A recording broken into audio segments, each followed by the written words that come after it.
ஏனை நோக்கி பாயும் தோட்டா திரைப்படத்தோட ட்ரெய்லர் ரெடி ஆயிடுச்சாம்ப்பா. தமிழ் சேனல் உங்களை அன்போடு வரவேற்கிறது.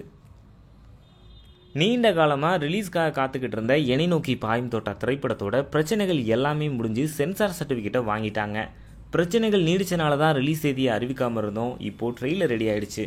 படத்தை ஏப்ரல் மாதத்தில் ரிலீஸ் செய்ய இருக்கும் அப்படின்னு படத்தோட தயாரிப்பாளரான எஸ்கேப் ஆர்டிஸ்ட் மதன் சொல்லியிருக்காரு. கௌதம் மேனன் அவர்களுடைய இயக்கத்தில் தனுஷ் முதல் முறையாக இணைறதால இந்த படத்துக்கு பயங்கரமான எதிர்பார்ப்பு அப்போவே இருந்துச்சு. ஆனால் பல பிரச்சனைகள் ஏற்பட்டதால் ரசிகர்கள் பயங்கர சோகத்தில் இருந்தாங்க. இப்போது ஃபைனான்ஸ் பிரச்சனைகளை முடிச்சு வச்சிட்டதால ட்ரெய்லரை மார்ச் மாதத்தோட இறுதியில் வெளியிடலாம் அப்படின்னு பிளான் பண்ணியிருக்காங்க. சித்திரை 1ஆம் தேதி இந்த படத்தை வெளியிடுவோம் அப்படின்னு தெரிவிச்சிருக்காங்க. இந்த முறை மட்டும் மிஸ் ஆகாமல் வெளிவந்துச்சு அப்படின்னா நல்லாயிருக்குங்க. இவ்வளோ வருடங்கள் வெயிட் பண்ண ரசிகர்கள் இன்னும் கொஞ்ச நாள் தான் கண்டிப்பாக வெயிட் பண்ணுவாங்க. மேலும் இந்த படத்தை பற்றின அப்டேட்லாம் நீங்கள் டக்குன்னு தெரிஞ்சுக்க சப்ஸ்கிரைப் பண்ணுங்கள் தமிழ் சேனல். இந்த வீடியோ உங்களுக்கு பிடிச்சிருந்தால் லைக் பண்ணுங்கள், கமெண்ட் பண்ணுங்கள், ஷேர் பண்ணுங்கள்.